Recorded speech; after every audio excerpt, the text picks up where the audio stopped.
Behind the polished government statements and reassuring headlines, the UK economy is facing a storm that most Brits aren't prepared for. What you're about to discover will change how you see your financial future. This is the UK Economic Report, and today we're exposing the crisis they don't want you to know about. Welcome back to UK Economic Report. I'm your host, and if you're worried about your savings, your property, or your pension, you need to stay until the end of this video. We've analyzed hundreds of financial reports, spoken to economists, and uncovered 3 devastating trends that are quietly destroying British wealth. Let's get straight into it. First, let's talk about something that's already hitting your wallet: property taxes. In 2026, the UK tax system has undergone what the Treasury calls modernisation, but what experts are calling the biggest wealth extraction in a generation. Council tax has surged by an average of 7.8% across England, with some councils pushing increases above 10%. But here's what they're not telling you. This is just the beginning. Local authorities, starved of central government funding, are now treating homeowners as cash machines. Stamp duty thresholds have been quietly adjusted, meaning more transactions are now caught in higher tax bands.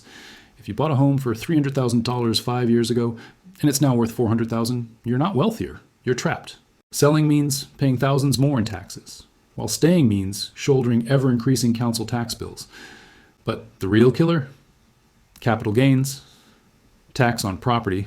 The government has narrowed exemptions and increased rates, second homeowners, and landlords are fleeing the market in droves, which brings us to our second crisis point. The UK housing market is experiencing something we haven't seen since 2008, a simultaneous freeze in transactions and falling prices in key regions. Here are the facts. Mortgage approvals have dropped 34% compared to 2 years ago. Average house prices in London have fallen 6.2%, and regional markets are following suit.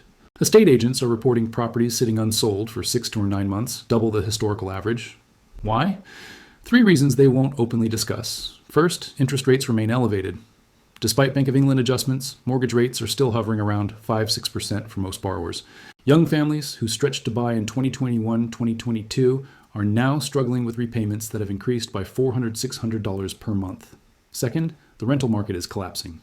Landlords, crushed by tax changes and new regulations, are selling up. Over 180,000 rental properties have left the market since 2024.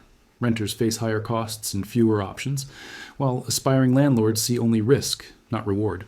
Third, consumer confidence has evaporated. Discretionary spending, the money left over after bills, has vanished for millions of households. The housing market isn't just cooling. It's entering a danger zone where falling prices meet rising costs. That's a recipe for negative equity, repossessions, and financial ruin for thousands of families. Now, let's address the elephant in the room. Britain's pensioners are facing their worst crisis since the 1970s. Headlines scream about 2 million pensioners losing their homes, and while that figure might sound sensationalized, the underlying reality is terrifying. Here's what's happening. Elderly homeowners, many of whom own their properties outright, are being forced to sell because of 3 converging pressures.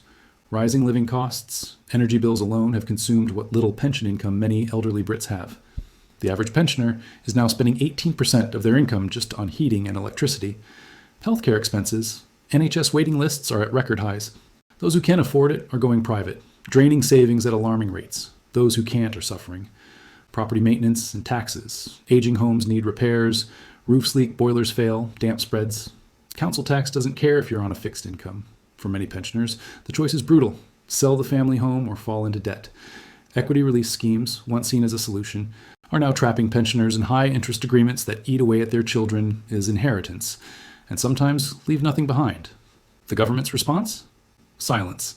No major policy announcements, no emergency support packages, just quiet acceptance that a generation who built post-war Britain is being financially abandoned. So why isn't this front-page news every single day? Because the narrative doesn't suit anyone in power. Admitting the economy is in crisis means admitting policy failures. It means spooked markets, falling sterling, and political consequences. Instead, we get curated statistics. Unemployment remains low, but underemployment is rampant. GDP growth is positive, but per capita growth is stagnant. Inflation is under control, but your bills keep rising. The UK economy is built on sand, unsustainable debt levels, an over-reliance on financial services, crumbling infrastructure, and a tax system that punishes productivity while rewarding wealth hoarding.